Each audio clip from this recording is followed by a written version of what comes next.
مرحبا أصدقائي في فيديو جديد.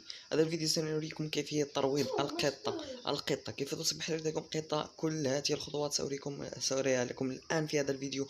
قبل أن تبدأ الفيديو اقطع الفيديو وقم بالاشتراك واللايك من فضلك يا صديقي.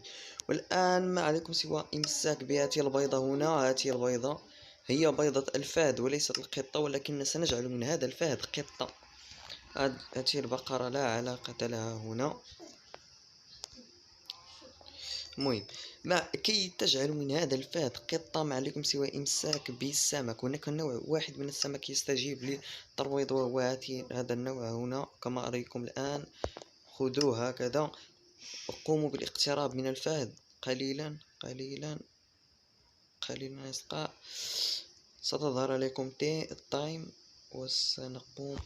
ها نحن أصبحت لدينا قطة يا أصدقاء. هي عملها هي لا تقوم باصطياد الفرائس أو مثل هذه، فهي فقط قطة منزلية لتستمتع معها وتطعمها ما إلى ذلك. أرجو أن تستمتعوا معها. وليس هذا اللون، هناك ألوان كثيرة من القطط يا أصدقاء. سأريكم لون آخر إذا نجح الأمر. هناك ألوان أخرى للقطة. هنا صعب حقا ترويضها. انتظروا قليلا. هنا ستظهر تايم وسنطعمها يا أصدقاء. هي عنيدة، قطة عنيدة يا أصدقاء. صعب من الصعب. تايم هنا. اظهري. أصبحت لدينا ليس لونها ليس مثل اللون الأخرى. سنرى إذا كنا نستطيع إطعام هذه الصغار. كم سيكون من الرائع أن يكون لدينا قطط صغار أيضا.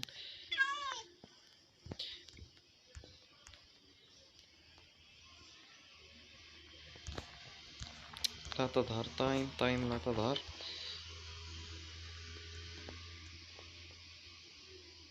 يبدو لي أنها صغيرة جدا. سنحاول الآن مع قطة كبيرة.